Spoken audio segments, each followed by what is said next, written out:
നമസ്കാരം. ഞാനിപ്പോൾ നിൽക്കുന്നത് ഇന്നത്തെ ദിവസം എൻ്റെ ജീവിതത്തിൽ ഏറ്റവും വലിയ സന്തോഷമുള്ള നിമിഷങ്ങളിലൂടെ പോയിക്കൊണ്ടിരിക്കുകയാണ്. കാരണം മറ്റൊന്നുമല്ല, ഞാൻ കഴിഞ്ഞൊരു എപ്പിസോഡിൽ പറഞ്ഞതുപോലെ ഒത്തിരി നാളായിട്ട് വരണമെന്ന് ആഗ്രഹിച്ച സ്ഥലം. പക്ഷേ അത് നമ്മളെ കുറ്റക്കാരി. കാരണം വരണമെന്ന് ആഗ്രഹിച്ചു കഴിഞ്ഞാൽ, അല്ലെങ്കിൽ പോകണമെന്ന് ആഗ്രഹിച്ചാൽ അപ്പം പോകണം.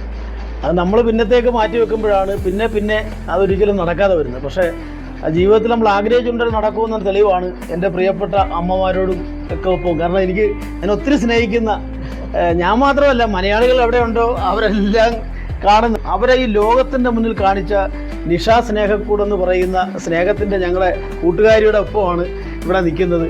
പിന്നെ ഈ ചിരിക്കുന്ന മുഖങ്ങളോടുകൂടി നിൽക്കുന്ന എൻ്റെ പ്രിയപ്പെട്ട അമ്മമാർ. അമ്മയൊക്കെ ഡാൻസ് പഠിച്ചിട്ടുള്ളതാണ്. പിന്നെ നമുക്കറിയാമല്ലോ, റീൽസൊക്കെ എന്ത് മനോഹരമായിട്ടാണ് നിൽക്കുന്ന അമ്മമാരെല്ലാം ഒരുമിച്ച്. ഒരു കയ്യടി അടിച്ചു എല്ലാവരും കൂടെ. അപ്പോൾ എനിക്ക് പ്രിയപ്പെട്ട പ്രേക്ഷകരോടല്ല, മനുഷ്യ സ്നേഹികളോട് എനിക്ക് പറയാനുള്ളത്, സ്നേഹം എന്താണെന്ന് അനുഭവിച്ചറിയണമെങ്കിൽ സ്നേഹക്കൂടിൽ വരണം. കുറച്ച് നേരം നിന്ന് കഴിഞ്ഞാൽ നമ്മുടെ ജീവിതത്തിൽ കിട്ടാവുന്ന ഏറ്റവും വലിയ സന്തോഷം എന്ന് പറയുന്നത്, ഏറ്റവും വലിയ ഭാഗ്യം ചെയ്ത അമ്മമാരെവിടെ നിൽക്കുന്നത് അല്ലേ?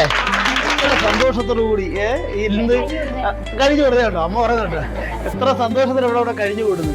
അപ്പം ഇതിനൊന്നും വാക്കുകൾ ഒന്നും തികയത്തില്ല. വാക്കുകളൊക്കെ ഉപയോഗിച്ച് കഴിഞ്ഞാൽ അതിനൊന്നും പരിഹാരമാകത്തില്ല. അതിനൊക്കെ ഉപരിയാണ് സ്നേഹക്കൂട് അഭയമന്ദിരം. കോട്ടയം കൊല്ലാട് ചിങ്ങവനത്ത് നിന്ന് തിരിഞ്ഞ് കൊല്ലാട് എന്ന് പറയുന്ന സ്ഥലത്താണ് സ്നേഹക്കൂട് അഭയമന്ദിരം സ്ഥിതി ചെയ്യുന്നത്. അത് ഞാൻ നേരത്തെ പറഞ്ഞു, ഈ അഭയമന്ദിരം എന്ന് പറയുന്നത് അതൊരു ഔദ്യോഗിക നാമം മാത്രമാണ്. പക്ഷെ ഇത് നമ്മുടെ വീടാണ് അല്ലേ? സ്വന്തം വീട്ടിൽ പോലും കിട്ടാത്ത സന്തോഷമാണ് ഇവിടെ കിട്ടുന്നത്. അപ്പൊ എന്തായാലും ഞാനൊരു കാര്യം തീരുമാനിച്ചു, ഞാനും എൻ്റെ ഭാര്യ, എൻ്റെ മക്കളൊക്കെ ഒരുമിച്ച് ഒരു ദിവസം ഇവിടെ വന്ന്, നമുക്കിവിടെ വന്ന് ഒരു ദിവസം ഫുള്ള് ഒരു പ്രോഗ്രാം ഒക്കെ നടത്തി. മക്കൾ രണ്ടുപേരും കലാകാരന്മാരാ എൻ്റെ. അപ്പോൾ അവരെല്ലാം നമുക്ക് നാടൻ പാട്ടും പരിപാടികളൊക്കെ ആയിട്ട് അടിച്ചു പൊളിച്ച് ഒരു ദിവസം പോകണം.